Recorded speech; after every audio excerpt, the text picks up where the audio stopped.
ತಗೋ.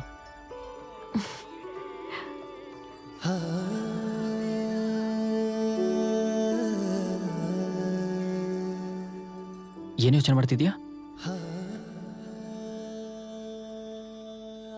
ನನ್ ಬಗ್ಗೆ ಈಗ ಯಾರು ಹೆಚ್ಚಾಗಿ ಯೋಚನೆ ಮಾಡ್ತಿದಾರೋ ಅವ್ರ ಬಗ್ಗೆ ಯೋಚನೆ ಮಾಡ್ತಿದ್ದೀನಿ. ಏನು ಯೋಚನೆ ಮಾಡ್ತಿದ್ಯೋ ಆ ವ್ಯಕ್ತಿ ಬಗ್ಗೆ. ಅವ್ರು ನನ್ ಪಕ್ಕ ಇದ್ರೆ ತುಂಬಾ ಚೆನ್ನಾಗಿರತ್ತೆ. ಅವ್ರಿಗೆ ನನ್ ಬಗ್ಗೆ ಏನಿದೆಯೋ ಗೊತ್ತಿಲ್ಲ, ಆದ್ರೆ ನಾಳೆ ಅವ್ರಿಲ್ಲ ಅಂದ್ರೆ ನಾನು ಹೇಗಿರ್ಬೇಕು ಅಂತ ಭಯ ಆಗ್ತಿದೆ.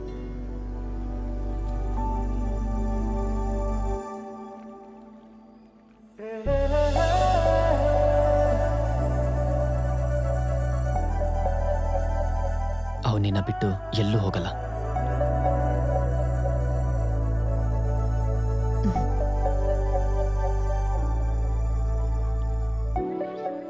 ಅಪ್ಪ ಹಾಸ್ಪಿಟ್ಲಿಂದ ವಾಪಸ್ ಬಂದ್ಮೇಲೆ ತೋಟನ ಬೇರೆಯವ್ರಿಗೆ ಕೊಟ್ಟು ಅಪ್ಪನ್ ಸಿಟಿಗೆ ಕರ್ಕೊಂಡು ಹೋಗಿ ನಾನೊಂದ್ ದೊಡ್ಡ ಕಂಪ್ನಿಲಿ ಸಣ್ಣ ಕೆಲಸ ಮಾಡಿ ಅಪ್ಪನ್ನ ಚೆನ್ನಾಗಿ ನೋಡ್ಕೋಬೇಕು. ಓ, ನೀನೇನ್ ಭಯ ಪಡ್ಬೇಡ. ನಿನ್ಗೂ ಅದೇ ಕಂಪ್ನಿಲಿ ಯಾವ್ದಾದ್ರು ಸಣ್ಣ ಕೆಲಸ ಕೊಡಿಸ್ತೀನಿ, ಓಕೆನಾ? ಅವಾಗ ನಾವೆಲ್ಲರೂ ಸಂತೋಷವಾಗಿರ್ಬಹುದು. ನೆನ್ಪಿಟ್ಕೋ, ಮರ್ತೋಗ್ಬೇಡ. ಅಂದ್ಹಾಗೆ ನರ್ಸಯ್ಯ ತಾತ ತುಂಬಾ ದಿನದಿಂದ ಕೆಲ್ಸಕ್ ಬರ್ತಿಲ್ಲ. ಹೋಗೋ ದಾರಿಲೇ ಮನೆ. ಒಂದ್ಸಲ ನೋಡ್ಕೊಂಡು ಹೋಗಣ್ವಾ? ಸರಿ. ತಾತ, ನರ್ಸಯ್ಯ ತಾತ. ಏನಮ್ಮ, ಕೇಳಿಸ್ಲಿಲ್ವಾ ನಿಂಗೆ? ನರ್ಸಯ್ಯ ತಾತ ಎಲ್ಲಿ?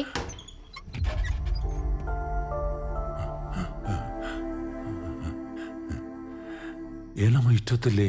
ತುಂಬಾ ದಿನ ಆಯ್ತಲ್ವಾ ನೀವ್ ಕೆಲ್ಸಕ್ ಬಂದು, ನೋಡ್ಕೊಂಡು ಹೋಗೋಣ ಅಂತ ಬಂದೆ. ಅಮ್ಮಂಗೇನಾಯ್ತು? ಹಾಗೆ ಮಲ್ಕೊಂಡೇ ಇದ್ದಾರೆ.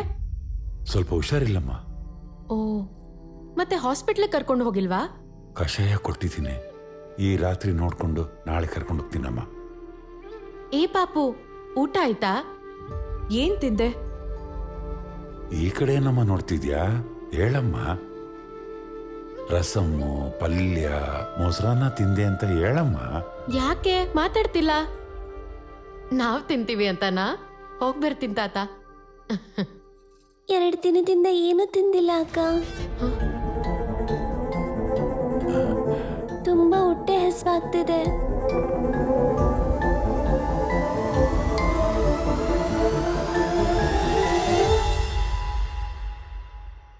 ಸಾಲದ ಬಾಧೆಯಿಂದ ನನ್ನನ್ನು ಸಾಕ್ತಾನೆ ಅನ್ಕೊಂಡಿದ್ ನನ್ನ ಮಗ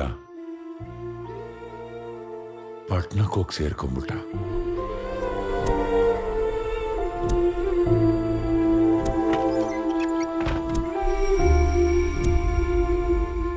ದೇವ್ರು ತುಂಬಾ ಬುದ್ಧಿವಂತ ಕಣಮ್ಮ.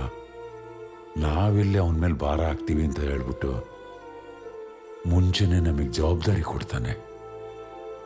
ಮಂಡಿ ನೋವು ಅಂತ ದೊಡ್ಡ ಆಸ್ಪತ್ರೆಗೆ ಹೋದ್ರೆ ಮಂಡಿ ಚಿಪ್ಪು ಸೌದೋಗಿದೆ, ಬದಲಾಯಿಸ್ಕೊಂತೀರಾ ಅಂತ ಕೇಳಿದ್ರು. ನಾನು 10 ವರ್ಷಗಳಿಂದ ತಿಂತಾರೋ ತಟ್ಟೆನೆ ಬದಲಾಯಿಸಿಲ್ಲ. ಇನ್ನು ಆ ಮಂಡಿ ಚಿಪ್ಪನ್ನ ಹೇಗಮ್ಮ ಬದಲಾಯಿಸ್ಲಿ?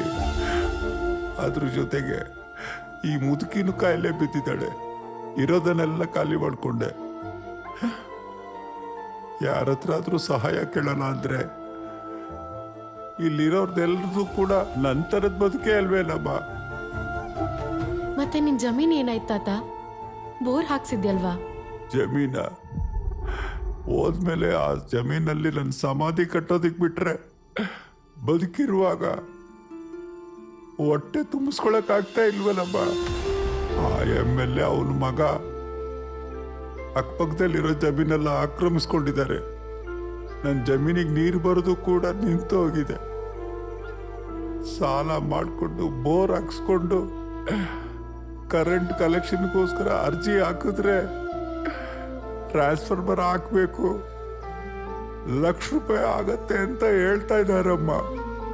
₹1,00,000 ಯಾವತ್ತಾದ್ರೂ ಕೂಡ ನೋಡಿರೋ ಬದುಕೇ ನಮ್ದೆಲ್ಲ. ಯಾವ ಕೆಲಸನೂ ಮಾಡಕ್ಕಾಗ್ದೆ, ಆ ಜಮೀನಲ್ಲಿ ಬೆಳೆನೂ ಬೆಳೆಯಕ್ಕಾಗ್ದೆ, ಅದನ್ನು ಮಾರಕ್ಕೂ ಆಗದೆ ನಾನು ಕೂಡ ಸತ್ತು ಬದುಕ್ತಾ ಇದ್ದೀನಮ್ಮ. ಈ ಬದುಕಕ್ಕಿಂತ ಎಲ್ಲರೂ ಸಾಯೋದೇ ಬೇಡ.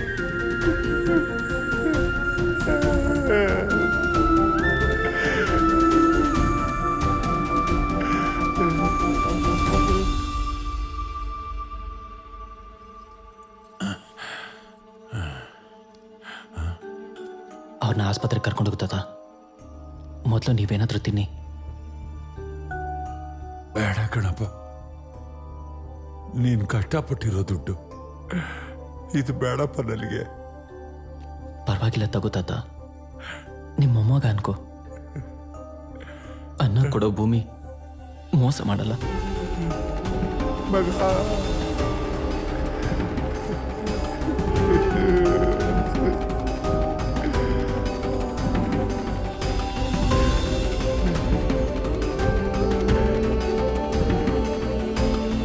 ಸುಖವಾಗಿರಪ್ಪ.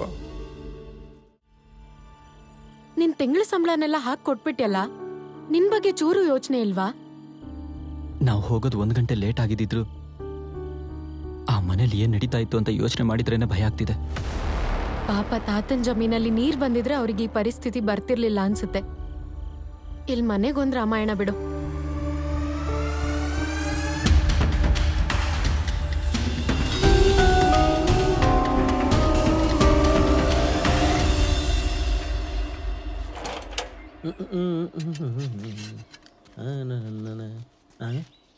ನರ್ಸೈ ತಾತನ ಜಮೀನಿಯಲ್ಲಿದೆ ಅಂತ ತೋರಿಸ್ತೀಯಾ?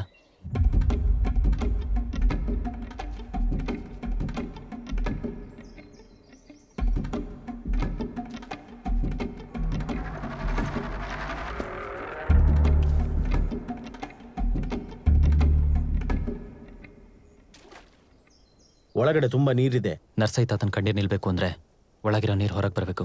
ಅಷ್ಟೇನಾ? ಅಷ್ಟೇನಾ? ಏಯ್, 1,000 ಅಡಿ ಇದೆ. ಅದಕ್ಕೆ ಹೇಳೋದು ಓದ್ಕೋಬೇಕು ಚೆನ್ನಾಗಿ ಅಂತ. ಚಿಕ್ಕ ವಯಸ್ಸಲ್ಲಿ ಒಂದು ಕತೆ ಓದಿದ್ದೆ, ಅದನ್ನ ಈಗ ನಿನ್ಗೆ ಹೇಳ್ತೀನಿ ಕೇಳು. ಕಾಗೆ ಕತೆ. ಆ ಕಥೆಲಿ ಕಾಗೆ ಮಡಿಕೆಯಲ್ಲಿ ನೀರು ಕಡಿಮೆ ಇದ್ರೆ ನೀರ್ ಮೇಲ್ ಬರೋದಕ್ಕೆ ಕಲ್ಲುಗಳನ್ನ ಹಾಕ್ತು. ನೀರು ಮೇಲ್ಗಡೆ ಬಂತು. ಈಗ ತಗೋ ಕಲ್ಲು. ಏನಾಯ್ತು? ನನಗೆ ಈ ತರ ಕಿತ್ತೋಗಿರೋ ಜೋಕ್ ಇಷ್ಟ ಆಗಲ್ಲ. ಅಲರ್ಜಿ. ನನಗೆ ಹೆಲ್ಪ್ ಮಾಡ್ತೀಯಾ? ನನ್ನನ್ನು ಕಾಗೆ ಮಾಡಲ್ಲ ತಾನೆ? ನೀನು ಗಾಡ್ಜಿಲ್ಲ. ಗಾಡ್ಜಿಲ್ಲ ಈ ಪದಕ್ಕೆ ಏನೋ ಒಂದು ವೇಟ್ ಇದೆ. ಏನು ಹುಲಿ ಸಿಂಹ ಎಲ್ಲ ಹಾಕ್ಬೇಕು. ಓಕೆ.